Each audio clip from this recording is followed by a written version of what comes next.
Ya, mari kita berdoa, saudara-saudara, sebelum merenungkan firman Tuhan. Kami bersyukur punya Allah yang hidup di dalam Tuhan Yesus Kristus yang kami sembah, yang kami percayai. Engkau Allah yang sanggup melakukan segala perkara, Engkau Allah yang sanggup menolong setiap kami. Tuhan, Engkau tahu pergumulan setiap anak-anak-Mu, pemuda pada hari ini, biarlah Engkau boleh terus menguatkan setiap kami untuk kami melalui bersama dengan Tuhan. Terima kasih Tuhan, pujian kami sudah kami persembahkan.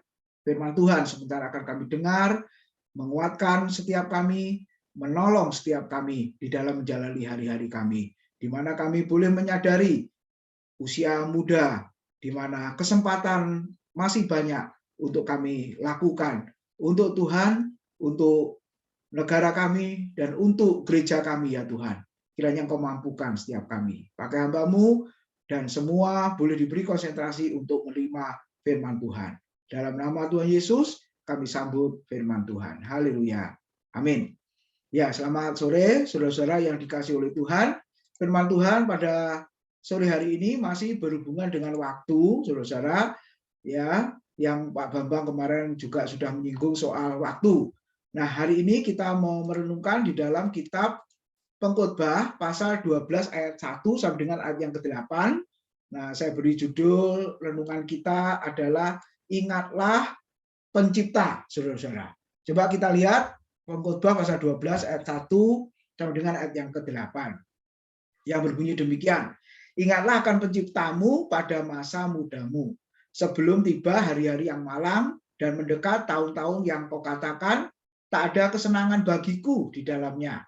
Sebelum matahari dan terang, bulan dan bintang-bintang menjadi gelap, dan awan-awan datang kembali sesudah hujan, pada waktu penjaga-penjaga rumah gemetar, dan orang-orang kuat membungkuk, dan perempuan-perempuan penggiling berhenti karena berkurang jumlahnya, dan yang melihat dari jendela semuanya menjadi kabur, dan pintu-pintu di tepi jalan tertutup, dan bunyi penggilingan menjadi lemah, dan suara menjadi seperti kicauan burung, dan semua penyanyi perempuan tunduk, dan juga orang menjadi takut tinggi, dan ketakutan ada di jalan, pohon badam berbunga, belalang menyeret dirinya dengan susah payah, dan nafsu makan tak dapat dibangkitkan lagi, karena manusia pergi ke rumahnya yang kekal, dan peratap-peratap berkeliaran di jalan, sebelum rantai perak diputuskan, dan pelita emas dipecahkan, sebelum tempayan dihancurkan dekat mata air, dan roda timba dirusakkan di atas sumur,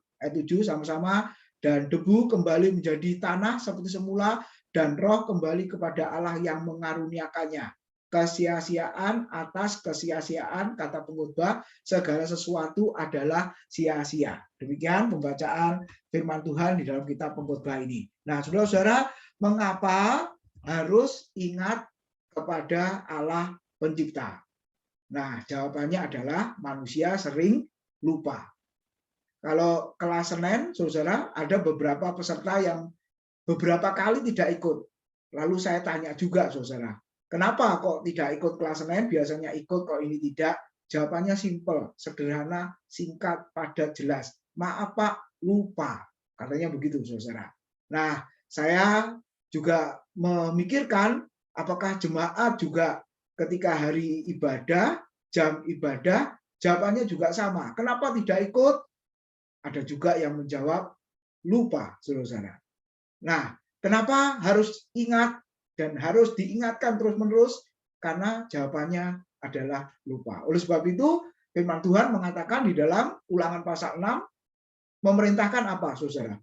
Teruslah ajarkan, teruslah perdengarkan firman Tuhan itu berulang-ulang, saudara. Jadi jangan sampai kita bosan dan berkata, maaf, aku sudah bosan dengar firman Tuhan, saudara. Ya, maaf, aku sudah bosan baca firman Tuhan. Kenapa? Karena aku sudah mengulang, ya, dari Kejadian sampai Wahyu, ngulang lagi, Kejadian sampai Wahyu, ngulang lagi, saudara.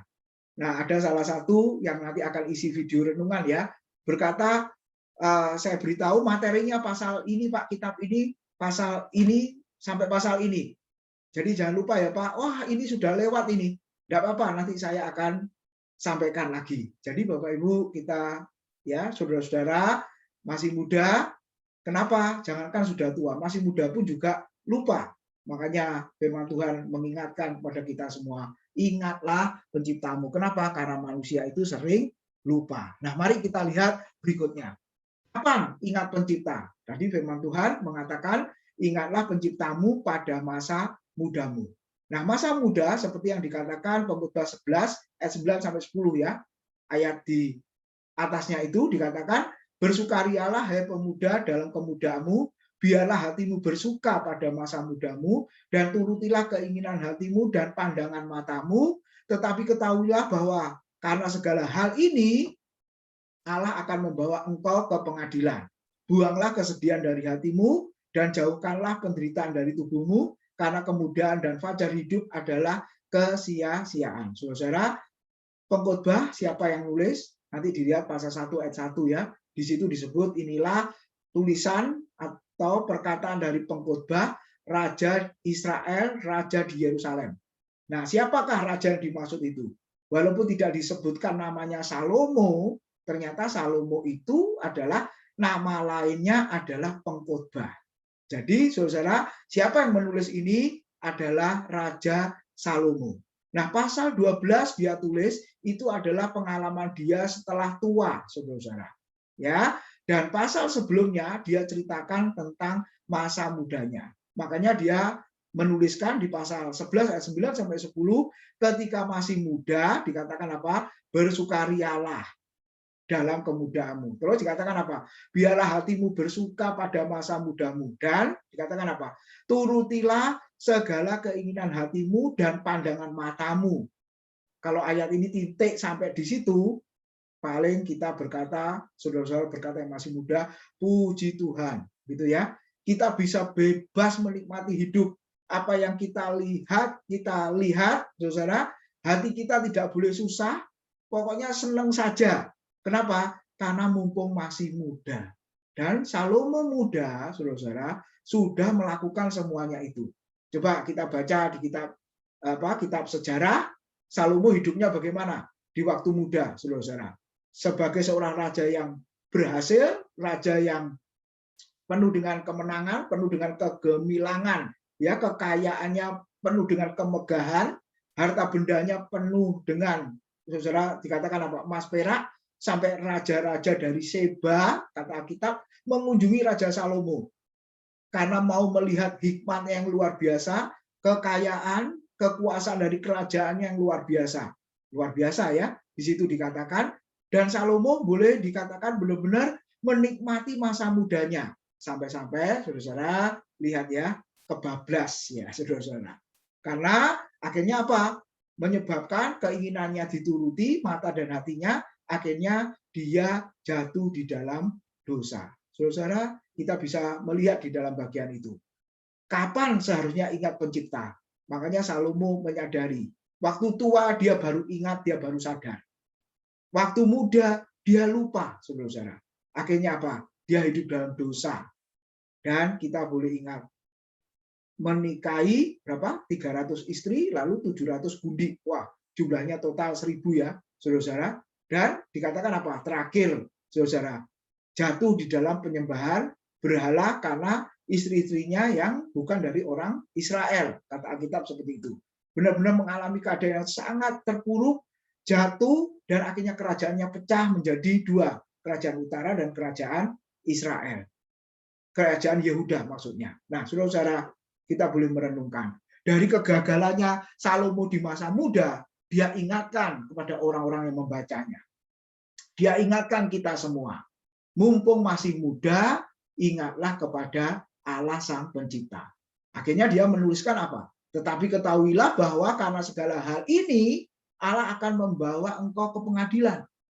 Nah, diberi peringatan yang sangat keras. Ternyata apa yang dilakukan waktu masih muda, semuanya harus dipertanggungjawabkan pada hari penghakiman. Bahkan dia berkata, buanglah kesedihan dari hatimu, jauhkanlah penderitaan dari tubuhmu. Dikatakan seperti itu ya. Dan akhirnya dia menyadari ternyata kemudaan dan fajar hidup, ya, umur yang masih muda merupakan kesia-siaan. Kenapa? Karena dia melihat sekarang dirinya sudah tua, ternyata kenapa tidak waktu muda ya mencari Tuhan.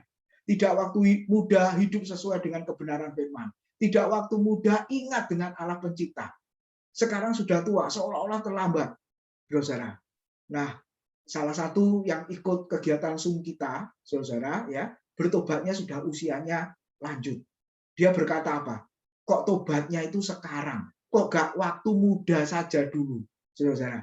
Kalau waktu muda dulu percaya Yesus, ikut Yesus, dia merasakan ada satu kenikmatan, saudara, ikut Yesus.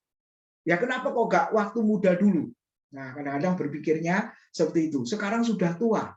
Nah, apakah terlambat? Nah, kita mengatakan tidak ada ceritanya terlambat. Jadi, saudara-saudara, kita diingatkan sore hari ini, kapan kita ingat kepada Allah pencipta kita? Ketika saya dan saudara masih muda, ingat pencipta. Kenapa, saudara? Tadi sudah dijelaskan, waktu muda, waduh, waktu yang penuh dengan sukaria ya, kesempatan belajar sangat banyak, keinginan tercapai, cita-cita segala macam, ya, jauh dari penderitaan, artinya tubuhnya sehat. Sangat jarang orang muda sakit-sakitan, benar? Yang sakit-sakitan, yang terus ke rumah sakit itu ya orang tua. Benar tidak? Tapi kalau masih muda, sangat jarang itu sakit-sakitan. Makanya dikatakan jauh dari penderitaan karena tubuhnya sehat. Jadi, masih muda, firman Tuhan tadi mengatakan, memerintahkan, ingatlah kepada pencipta. Kenapa, saudara? Coba kita lihat ya, berikutnya. Ayat 1b sampai dengan ayat yang ke-8, itu adalah masa, saudara, ayat 7 lebih tepatnya, masa sudah menjadi tua. Ya, jika sudah menjadi tua, apa yang terjadi, saudara? Nah, coba lihat, saudara. Di dalam ayat 1 tadi dikatakan apa? Bagian B ya. Saya baca ulang. Ingatlah akan penciptamu pada masa mudamu sebelum tiba hari-hari yang malang dan tahun-tahun dan mendekat tahun-tahun yang kau katakan tak ada kesenangan bagiku di dalamnya.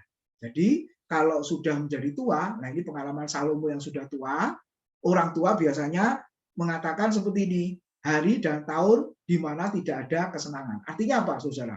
Mau makan juga tidak bisa banyak, tidak bisa bebas. Ya toh? Kenapa? Karena nanti penyakitnya kambuh semua. Apalagi tidak bisa bepergian jauh karena kakinya sudah tidak kuat lagi. Saudara, mau apa lagi, saudara? Olahraga seperti masa muda, sepak bola bisa orang tua, saudara, juga tidak bisa. Jadi sebelum masa tua itu datang, dikatakan apa? Hari dan tahun tidak ada kesenangan, firman Tuhan mengatakan, ingatlah kepada pencipta. Amin, saudara. Kalian semua masih muda kan? Kalian belum pernah berkata, tidak ada kesenangan bagiku. Hari dan tahun yang apa istilahnya? Membencikan, yang menjemukan, nggak ada, saudara. Semua enak, semua indah. Bahkan bangun tidur sudah berkata kepada orang tua, kepada mamanya, masak apa hari ini? Bahkan malamnya pun sudah bertanya, besok mama masak apa? Nggak pernah mikirin hidup, saudara. Yang penting masih bisa sekolah, makan, minum, istirahat, senang. Nah, itu yang dikatakan oleh firman Tuhan, masa muda. Tapi kalau sudah tua, nggak ada kesempatan semuanya itu. Lalu yang kedua dikatakan apa? Sebelum matahari dan terang, bulan dan bintang-bintang menjadi gelap, dan awan-awan datang kembali sesudah hujan. Saya mau tanya, kapan matahari itu pernah gelap? Saudara, kapan bulan itu pernah menjadi gelap? Matahari tidak pernah menyinarkan sinarnya, bulan juga tidak pernah menyinarkan sinarnya. Kapan? Pernah terjadi, saudara? Oh, malam, Pak, sekarang matahari nggak bersinar. Ya, bersinar bulan. Betul, di tempat kita malam, tapi di belahan dunia yang lain, bumi yang lain kan siang, saudara-saudara. Jadi non-stop matahari itu terus menyinarkan cahayanya. Demikian juga bulan kan?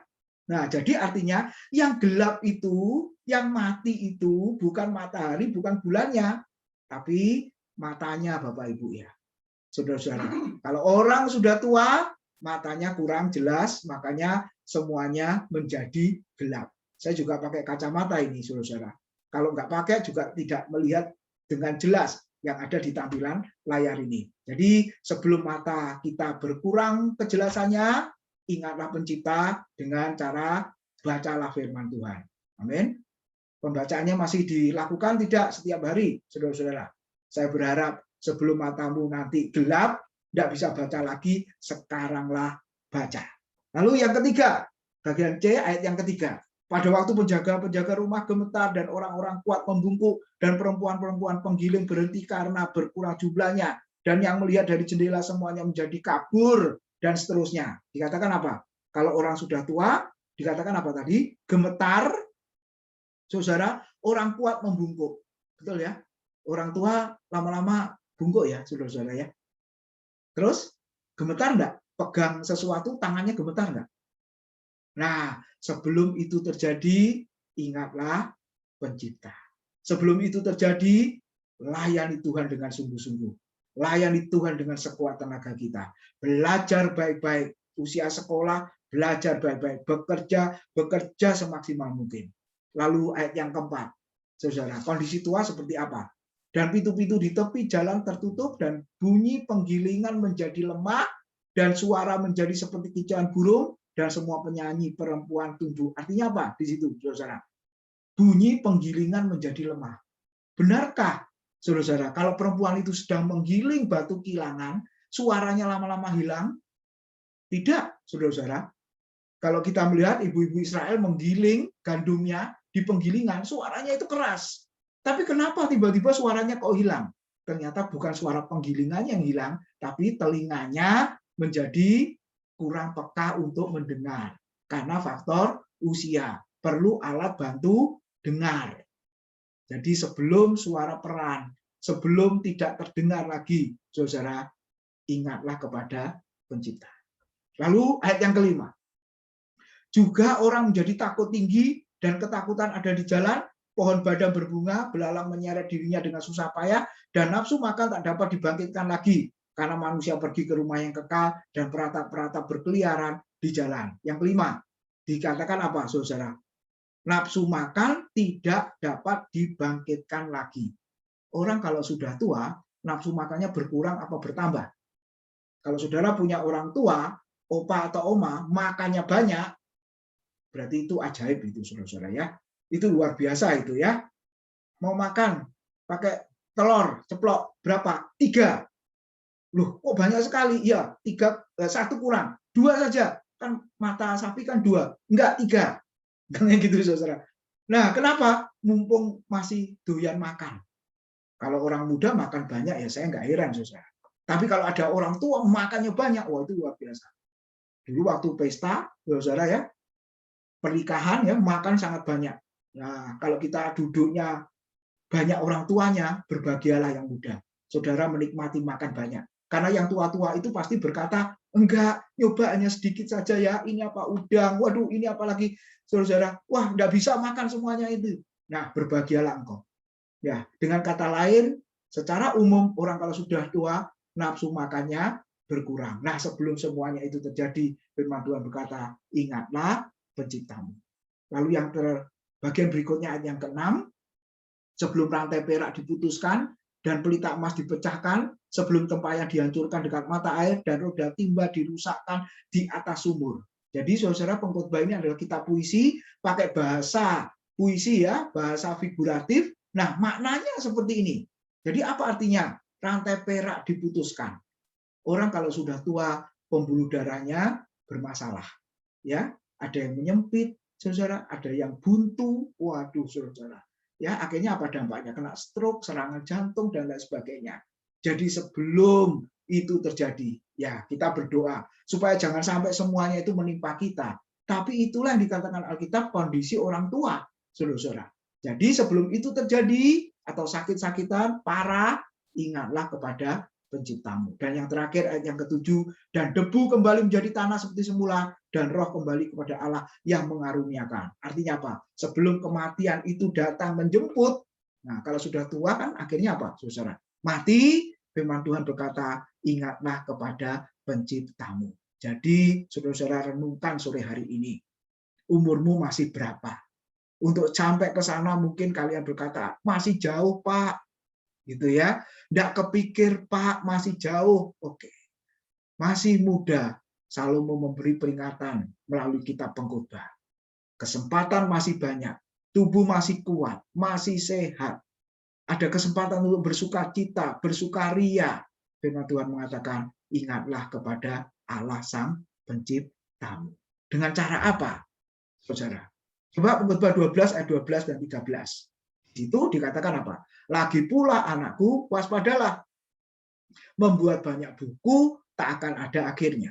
Dan banyak belajar melelahkan badan. Akhir kata dari segala yang didengar ialah takutlah akan Allah dan berpeganglah pada perintah-perintahnya, karena ini adalah kewajiban setiap orang. 14, karena Allah akan membawa setiap perbuatan ke pengadilan yang berlaku atas segala sesuatu yang tersembunyi, entah itu baik, entah itu jahat. Menarik ayat yang ke-12. Coba ini, silakan memberi komen ya, saudara-saudara. Mic-nya dibuka. Lagi pula anakku, waspadalah, membuat banyak buku tak akan ada akhirnya, dan banyak belajar melelahkan badan. Silakan beri komentarnya. Apa nih maksudnya? Kalau begitu nggak usah belajar saja atau bagaimana? Silakan, Sema, Yada. Apa artinya banyak belajar? Kalau begitu nggak usah belajar ya, karena capek deh gitu ya. Oke, yang lain? Ada banyak ini. Ada Marcel, ada Mary, Erika, ada Pipit, ada Hana, ada Nagata juga, ada Esther, ada Paula. Sampai doktor ya, S3. Capek enggak ya? Ada Yoseba, Gracia. Capek. Iya, capek ya? Capek. Tapi betul sampai ya, hari Pak, ini banyak belajar melelahkan badan, Pak. betul ya, Betul, banyak belajar melelahkan badan. Betul, iya betul. Jangankan banyak belajar, banyak makan melelahkan badan enggak ya? Banyak tidur melelahkan badan enggak? Banyak bekerja melelahkan badan enggak? Akhirnya sakit juga ya. Oke, yang lain? Terima kasih. Yang lain? Ayo, Nagata, Hana. Apa nih maksudnya nih? Kalau begitu nggak usah banyak belajar ya. Capek kok.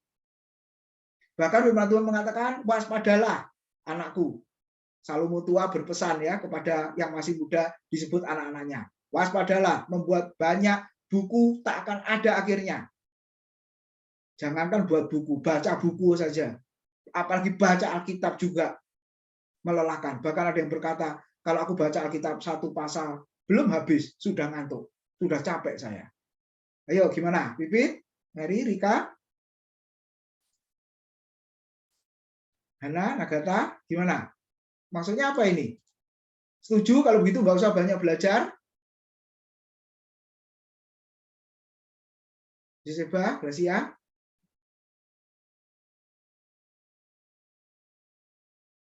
Ya, gimana? Maksudnya apa ini?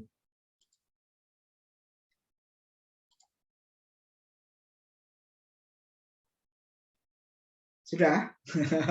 Oke, sudah lihat ya? Nah, ini seringkali dipakai oleh, maaf nih, orang-orang yang malas belajar. Nggak usah belajar, capek kok. Tapi jangan lupa konteksnya Pengkhotbah pasal 12 ini adalah belajar mengenal Allah Tuhan Sang Pencipta. Ya, Salomo banyak belajar nggak? Terkenal dengan hikmatnya yang luar biasa. Dia banyak belajar. Tapi dia mau mengatakan, justru ketika kita banyak belajar sampai capek, lelah di dalam konteks mengenal Tuhan Allah Sang Pencipta, akhirnya bisa mengenal Tuhan dengan baik, dengan sempurna apa belum? Belum, saudara-saudara. Jadi artinya apa? Kita belain belajar untuk mengenal Tuhan, sampai badan kita capek, itu pun kita juga belum punya pengenalan yang sempurna akan Tuhan Allah Pencipta kita. Itu maksudnya. Jadi bukan belajar sembarang, ilmu bukan, tapi di sini adalah belajar mengenal Tuhan. Jadi kalau dengan usaha yang keras pun, saudara, kita belum juga bisa mengenal Allah Sang Pencipta dengan baik. Apakah kita berhenti belajar kalau begitu? Tidak. Kita akan terus belajar. Gitu ya. Akan terus bersemangat untuk belajar. Supaya apa? Kita bisa semakin mengenal Tuhan dan firman-Nya. Lalu ditutup dengan akhir kata dari segala yang didengar. Takutlah akan Allah dan berpeganglah pada perintah-perintahnya, karena ini adalah kewajiban setiap orang. Apa artinya takut akan Allah? Mentaati firman-Nya, mentaati perintahnya. Kenapa, saudara? Karena ingat nanti terakhir, ya ditekankan 2 kali.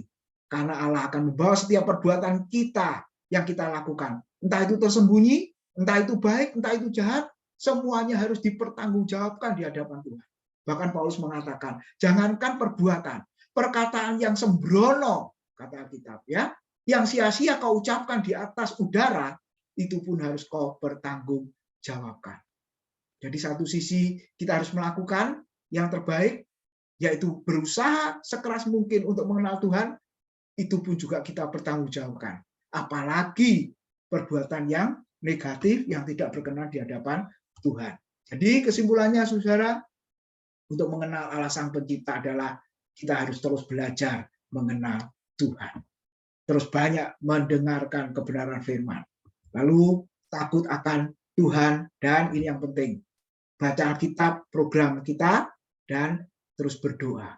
Nah, kalau kita semua melakukan itu, pasti kita sedikit demi sedikit bisa mengenal Tuhan lebih baik lagi.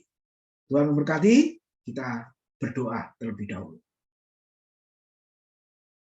Terima kasih buat kebenaran firman-Mu, kiranya boleh menolong setiap kami, memberi kesempatan pada setiap kami anak-anak-Mu yang masih muda, ya Tuhan, di mana kesempatan sangat banyak masih Kau berikan kepada kami, untuk kami terus ingat kepada Allah Pencipta kami. Dengan setia beribadah kepada Tuhan, dengan setia membaca kebenaran firman-Mu, dengan mentaati kebenaran firman-Mu dalam hidup kami. Kau memberkati anak-anak-Mu yang sudah hadir pada sore hari ini, di dalam sekolah, hikmat akan budi Kau berikan kepada setiap mereka. Yang sudah bekerja, Tuhan memberkati pekerjaan mereka. Terima kasih Tuhan. Dalam nama Tuhan Yesus, kami sudah berdoa dan mengucap syukur. Amin.